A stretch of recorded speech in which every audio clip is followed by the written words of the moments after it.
Tired of that recurring Amazon Prime charge hitting your account?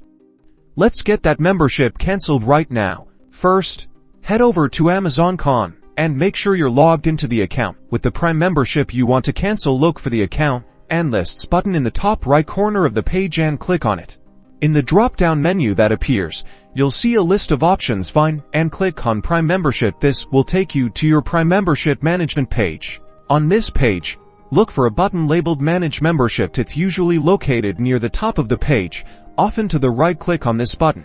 A new menu will appear. From the Manage Membership drop-down, select End Membership. This will start the cancellation process. Amazon will likely try to entice you to stay, showing you the benefits you'll be missing out on. You'll be taken to a confirmation page. Scroll down and click Continue to cancel. You might have to click through one or two more screens where Amazon tries to keep you as a member. Just keep clicking Continue to cancel. Finally, you'll reach a page confirming your cancellation and displaying the date your Prime membership will officially end. If you are canceling a trial membership, confirm the end date. If the page states when your membership will end, you're all set. You've successfully canceled your Amazon Prime membership.